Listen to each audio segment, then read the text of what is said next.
ഉണ്ടാക്കാൻ പോകുന്നത് ഒരു സ്പെഷ്യൽ ബിരിയാണിയാണ്. വെജിറ്റബിൾസ് വേണ്ട, ചിക്കൻ വേണ്ട, ഫിഷ് വേണ്ട, ബീഫ് വേണ്ട, ഇതൊന്നും വേണ്ട. ഇതൊന്നും ഇല്ലാതെ ഒരു സ്പെഷ്യൽ ബിരിയാണിയാണ്. കുസ്ക ബിരിയാണി എന്നാണ് അതിന്റെ പേര്. നമുക്കതെങ്ങനെ ഉണ്ടാക്കുന്നത് നോക്കിയിട്ട് വരാം. ഇതിന് വേണ്ടിയിട്ട് നമ്മൾ ഒരു ചട്ടി അടുപ്പത്ത് വെച്ചിട്ടുണ്ട്. അതിലേക്ക് 3 ടേബിൾ സ്പൂൺ ഓയിൽ ഒഴിച്ചു കൊടുത്തിട്ടുണ്ട്. ഞാൻ സൺഫ്ലവർ ഓയിലാണ് എടുത്തത്. അതിലേക്ക് എണ്ണ ചൂടാകുമ്പോൾ ഒരു ചെറിയ കഷ്ണം ഇഞ്ചി ഇങ്ങനെ 4-5 കഷ്ണങ്ങളാക്കി ഇട്ട് കൊടുത്തിട്ടുണ്ട്. കുഴപ്പമൊന്നുമില്ല, കഷ്ണങ്ങളാക്കിയിട്ടില്ലെങ്കിലും കുഴപ്പമൊന്നുമില്ല. പിന്നെ ഒരു 4-5 അല്ലി വെളുത്തുള്ളി. ഞാനിപ്പോൾ ഇവിടെ 1.5 കപ്പ് അരി കൊണ്ടാണ് ഉണ്ടാക്കുന്നത്. അതിലേക്കുള്ള അളവുകളാണ് പറയുന്നത്. ചെറിയ കഷ്ണം ഇഞ്ചി, ഒരു 4-5 അല്ലി വെളുത്തുള്ളി, ഇത് കുറച്ച് വലുതാണ്. പിന്നെ ചുവന്നുള്ളി ഉണ്ട്, അതൊരു 5-6 അല്ലിയൊക്കെ ഉണ്ട്, ചെറുതാണ്. അതുകൊണ്ട് ഞാൻ ഒരു 8 എണ്ണമൊക്കെ എടുത്തിട്ടുണ്ട്. ഇതെല്ലാം കൂടി നമുക്ക് അരച്ചെടുക്കാനുള്ളതാണ്. അപ്പം ഇനി അരിഞ്ഞാലും കുഴപ്പമില്ല, ഉള്ളിയൊക്കെ അരിഞ്ഞിട്ടാലും കുഴപ്പമില്ല, ഇല്ലെങ്കിലും കുഴപ്പമില്ല. ഒരു പച്ചമുളക് എരിവ് കൂടുതൽ വേണം എന്നുള്ളവർക്ക് 2-3 ഒക്കെ ഇടാം. ഞാനിപ്പോൾ 1 ഇട്ടിട്ടുള്ളൂ. ഒരു ചെറിയ കഷ്ണം പട്ട ഇട്ട് കൊടുക്കുന്നുണ്ട്. പിന്നെ നമുക്ക് ഗ്രാമ്പുവാണ് പിന്നെ ഇതിലേക്ക് വേണ്ടത്. ഒരു 5 ഇട്ടിട്ടുണ്ട് ഗ്രാമ്പു. നമ്മൾ ഗരം മസാല പൗഡർ പിന്നെ ഇതിൽ ചേർക്കുന്നുണ്ട്, അതുകൊണ്ട് അതിനനുസരിച്ച് കുറച്ച് ഇട്ട് കൊടുത്താൽ മതി. ഇപ്പോൾ ഇതെല്ലാം കൂടി നന്നായിട്ടൊന്ന് വഴറ്റിയെടുക്കണം.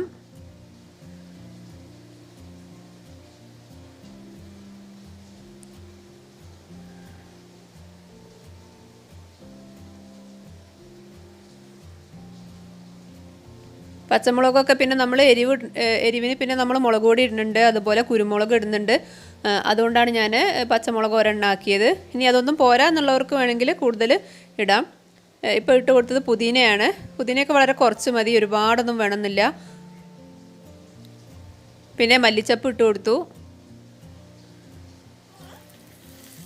പിന്നെ ഒരു തക്കാളി, ഞാനിപ്പോൾ ഒരു വലിയ തക്കാളിയാണ് എടുത്തത്. അത്യാവശ്യം നല്ല വലിയ തക്കാളി ആയതുകൊണ്ടാണ് 1 ആക്കിയത്. ചെറുതാണെങ്കിൽ 2 ഇടുക. ഇതെല്ലാം കൂടി ഇട്ടിട്ട് നന്നായിട്ടൊന്ന് വഴറ്റിയെടുക്കണം. തക്കാളിയൊക്കെ അത്യാവശ്യം ഒന്ന് വേവണം. എന്നിട്ടാണ് നമ്മൾ ഇത് മിക്സിൻ്റെ ജാറിലേക്ക് മാറ്റുന്നത്. ആ എണ്ണ ഒഴിവാക്കിയിട്ട് ബാക്കിയെല്ലാം കൂടി മിക്സിയുടെ ജാറിലേക്ക് മാറ്റുക. എന്നിട്ട് നല്ല പേസ്റ്റായിട്ട് അരച്ചെടുക്കണം. പിന്നെ നമ്മൾ കുസ്ക ബിരിയാണി ഉണ്ടാക്കാൻ ഒരു കുക്കർ വെച്ചിട്ടുണ്ട്. അതിലേക്ക് ഒരു 3/4 ടേബിൾ സ്പൂൺ നെയ്യ് ഒഴിച്ചിട്ടുണ്ട്. 1 ടേബിൾ സ്പൂണോ 2 ടേബിൾ സ്പൂണൊക്കെ ഇഷ്ടത്തിനനുസരിച്ച് ഒഴിക്കാം. ഞാൻ നെയ്യ് പരമാവധി കുറച്ചിട്ടാണ് ഉണ്ടാക്കുന്നത്. അതിലേക്ക് ഒരു ചെറിയ സവാള സ്ലൈസ് ചെയ്തിട്ട് കൊടുക്കുന്നുണ്ട്.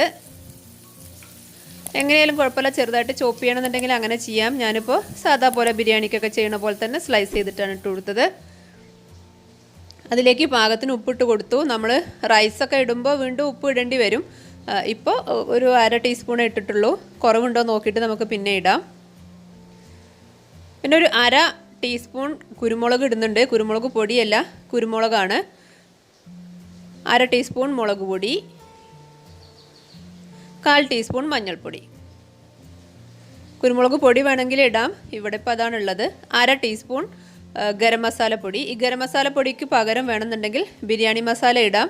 പക്ഷേ കുറച്ചുകൂടി ടേസ്റ്റി ആയിട്ട് തോന്നിയിട്ടുള്ളത് ഗരം മസാലയാണ്, അതുകൊണ്ടാണ് ഞാൻ ഗരം മസാല ഉപയോഗിച്ചത്. പിന്നെ ലാസ്റ്റ് നമ്മൾ അരച്ച് വെച്ചിട്ടുള്ള പേസ്റ്റ് ഇതിലേക്ക് ഇട്ട് കൊടുക്കണം.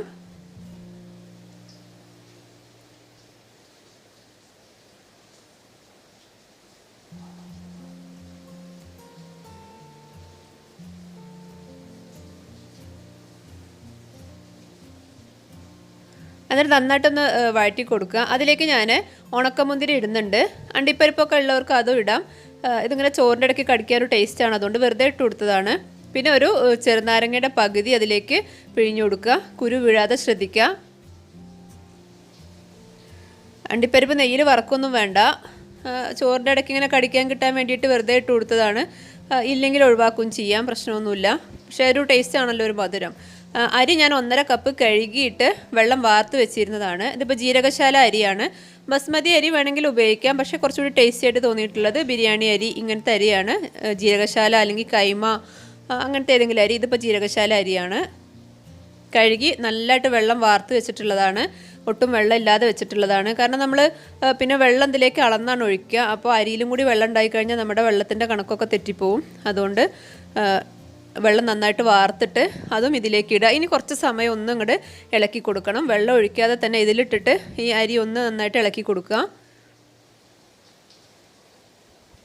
ഒന്ന് റോസ്റ്റ് ആയ രൂപത്തിൽ ആയിക്കോട്ടെ. അത്യാവശ്യം നമ്മൾ ചോറ് ഇങ്ങനെ ഒട്ടിപ്പോവാതിരിക്കാൻ ഇങ്ങനെ ചെയ്യണത് നല്ലതാണ്. ഞാനിപ്പോൾ ഹൈ ഫ്ലെയിമിൽ തന്നെയാണ് ഇട്ടിട്ടുള്ളത്. ഒരു മീഡിയം ടു ലോ ഫ്ലെയിമിലാണ് ഇട്ടിട്ടുള്ളത്. തീരെ സിമ്മിലല്ല ഇട്ടിട്ടുള്ളത്. അരി ഒന്ന് റോസ്റ്റ് ആയിക്കോട്ടെ എന്ന് വിചാരിച്ചിട്ടാണ്. ഇനി നമ്മളിതിലേക്ക് വെള്ളം ഒഴിച്ചു കൊടുക്കണം. വെള്ളം ഒഴിക്കുമ്പോൾ എത്ര അരിയാണോ ഉള്ളത് അതിൻ്റെ ഇരട്ടി വെള്ളം ഒഴിച്ചു കൊടുക്കുക. ഞാനിപ്പോൾ 1.5 കപ്പാണ്. അപ്പോൾ 3 കപ്പ് വെള്ളമാണ് ഒഴിച്ചു കൊടുക്കുന്നത്. ഏത് പാത്രത്തിലാണോ ഏത് കപ്പിലാണോ അരി അളന്നിട്ടുള്ളത് അതിൻ്റെ സെയിം തന്നെ എടുക്കുക. 2 കപ്പ് അരിയാണെങ്കിൽ 4 കപ്പ് വെള്ളം. ഇതിപ്പോൾ 1.5 കപ്പാണ്.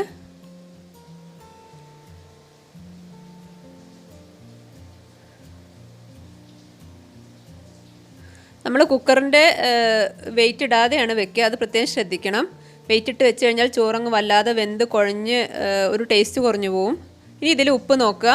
ഉപ്പ് കൂടുതലുണ്ടോ കുറവുണ്ടോ എന്നൊക്കെ നോക്കേണ്ട ഒരു സമയമാണത്. നമ്മൾ ഉപ്പ് ഉള്ളി വഴറ്റിയപ്പോൾ കുറച്ചിട്ടിട്ടുണ്ട്. പക്ഷെ അത് മതിയാവില്ല. കാരണം അരിയിലേക്കൊക്കെ ഉപ്പ് പിടിക്കുമ്പോൾ കുറച്ചധികം കൂടി വേണ്ടി വരും. ഞാനിപ്പോൾ ഉപ്പ് നോക്കിയിട്ട് കുറച്ചും കൂടി ഉപ്പ് ഇട്ട് കൊടുക്കുന്നുണ്ട്. ഇപ്പോൾ ഏകദേശം തിളച്ച് വന്നു. ഇനി ഇതൊന്ന് ഇളക്കിയിട്ട് നമ്മൾ അടച്ച് വെക്കുകയാണ്. വെയിറ്റ് ഇടുന്നില്ല. കാരണം വെയിറ്റ് ഇട്ട് കഴിഞ്ഞാൽ നമ്മൾ കുക്കറിലൊക്കെ ചോറ് വെക്കുമ്പോഴുള്ള ആ ഒരു ഒട്ടിയ പോലെ ഉണ്ടാവും. അപ്പോൾ അത് ഒഴിവാക്കാൻ വേണ്ടിയിട്ട് സാധാരണ ഒരു പാത്രത്തിൽ വെച്ച എഫക്റ്റേ ഉണ്ടാവുള്ളൂ. ഇപ്പോൾ ഞാൻ കുറച്ച് കറിവേപ്പിലയാണ് ഇട്ട് കൊടുത്തത്. നിർബന്ധം ഒന്നുമില്ല, പക്ഷെ നല്ലതാണല്ലോ, ബിരിയാണിക്കൊരു ടേസ്റ്റാണ്. അവസാനം ഇട്ട് കൊടുത്താൽ മതി, തുടക്കത്തിലേ ഇടണ്ട. ഞാനതിൻ്റെ വെയിറ്റ് ഊരി മാറ്റുകയാണ്. അപ്പോൾ നമ്മൾ തിളച്ചതിന് ശേഷമാണ് കുക്കർ അടച്ചത്. അതുകൊണ്ട് തന്നെ നമ്മൾ മീഡിയം ടു ലോ ഫ്ലെയിമിലാക്കുക. എന്നിട്ടൊരു 10 മിനിറ്റ് വെച്ചിട്ട് തുറന്നാൽ മതി. ഇതപ്പോൾ റെഡി ആയിട്ടുണ്ട്. 10 മിനിറ്റ് എന്തായാലും വെക്കണം. ഈ ജീരകശാല അരി ആയതുകൊണ്ട് പെട്ടെന്ന് തന്നെ വേവും. വെയിറ്റ് ഇട്ട് കഴിഞ്ഞാൽ ചോറ് വല്ലാതെ വെന്ത് കുഴഞ്ഞു പോകും. അതുകൊണ്ടാണ് ഞാൻ വെയിറ്റ് ഇടാതിരുന്നത്. പിന്നെ ഇതിലേക്ക് എന്ത് കോമ്പിനേഷൻ ഓരോരുത്തരുടെ ഇഷ്ടത്തിനനുസരിച്ച് തീരുമാനിക്കാം. ചിക്കനൊക്കെ ഉള്ളവർക്ക് അതാക്കാം. ഞാൻ വെജിറ്റേറിയൻസിനെ പ്രിഫർ ചെയ്തിട്ടാണ് ഈ റെസിപ്പി ചെയ്തത്.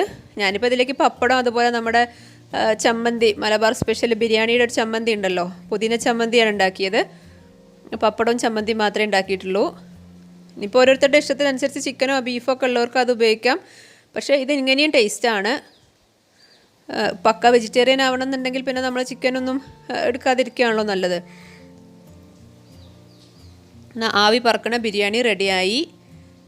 കുട്ടികളുടെ ലഞ്ച് ബോക്സിലേക്കൊക്കെ സ്കൂളിലേക്ക് കൊടുത്തുവിടാൻ നല്ലൊരു ഐറ്റമാണ് ഇത് രാവിലെ. ഞാനിപ്പോൾ പുതിന ചമ്മന്തിയാണ് ഉണ്ടാക്കിയിട്ടുള്ളത്, അതുപോലെ പപ്പടം. ഇനി ഇതിൻ്റെ കൂടെ റൈത്ത ഒക്കെ വേണമെന്നുണ്ടെങ്കിൽ ചെയ്യാം, തൈരൊക്കെ ഉണ്ടെങ്കിൽ ചെയ്യാം. അങ്ങനെ ലഞ്ച് ബോക്സിലേക്ക്, അതുപോലെ ആരെങ്കിലും വിരുന്നൊക്കെ പെട്ടെന്ന് ആരെങ്കിലും വിരുന്നവർ വരുമ്പോഴൊക്കെ നല്ലൊരു ഐറ്റമാണ്. പെട്ടെന്ന് കുട്ടികൾക്ക് ബിരിയാണി വേണമെന്ന് പറയുമ്പോഴും ഉണ്ടാക്കാൻ നല്ലൊരു ഐറ്റമാണ്. നല്ല ടേസ്റ്റിയാണ്. ഒരുപാട് നെയ്യൊന്നും ഉപയോഗിക്കുന്നില്ല. അതുകൊണ്ട് പെട്ടെന്ന് നല്ല ഹെൽത്തി ആയിട്ട് പെട്ടെന്ന് ഉണ്ടാക്കാൻ പറ്റുന്നൊരു ഐറ്റം കൂടിയാണ്. എല്ലാവരും ഒന്ന് ട്രൈ ചെയ്ത് നോക്കണം. ഫീഡ്ബാക്കൊക്കെ കമൻറ്റിലൂടെ അറിയിക്കണം. വീഡിയോ ഇഷ്ടമായാൽ ചാനലൊന്ന് സബ്സ്ക്രൈബ് ചെയ്യുക, ലൈക്ക് ചെയ്യുക, കമൻറ്റ് ചെയ്യുക. ഇനിയും നല്ല വീഡിയോ ആയിട്ട് ഞാൻ വരും. Thank you.